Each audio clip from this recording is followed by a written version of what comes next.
just got out of the gym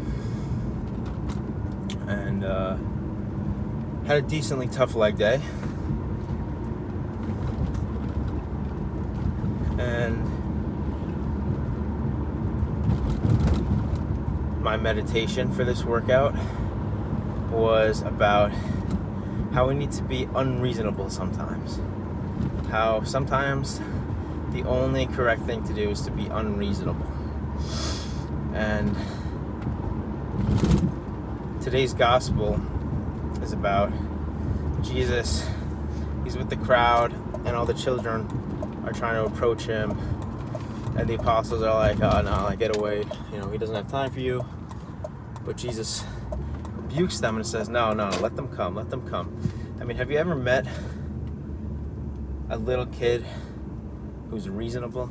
I mean, they can be reasonable sometimes, but, you know,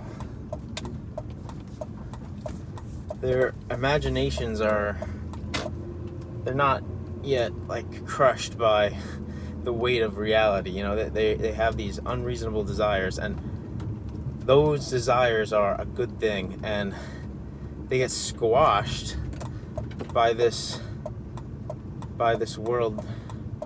You know, our hearts become calloused because we have to deal with fallen reality day in and day out. But that unreasonableness, that childlikeness, is actually a real virtue. Same with Peter when he jumps out of the boat to join Jesus, and the other apostles are like, Peter, what are you doing? But Jesus is like, come on, man, like, this is what I want. I want unreasonable acts of faith. I mean, it's throughout the whole gospel, right? Like the woman with the alabaster jar and with the perfume oil that she breaks, the expensive oil, and it's so unreasonable by the world standards, right? So unreasonable. But God wants us to be unreasonable. He wants us to be unreasonable in the way that we outpour our loves to Him, to others. He wants us to be unreasonable in the things we ask for.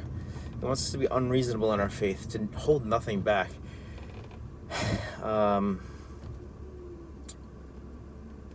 normally I take like something from the gym and I apply it to the spiritual life, but here I think I'm going to do the reverse and like take that also.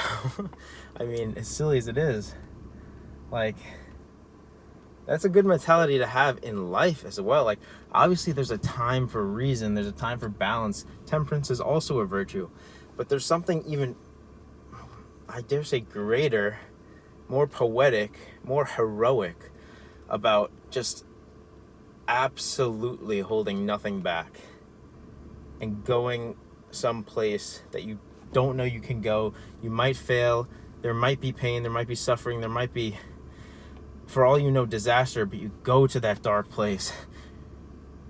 You take that leap, and that's where miracles happen. That's the message for today. God bless you all.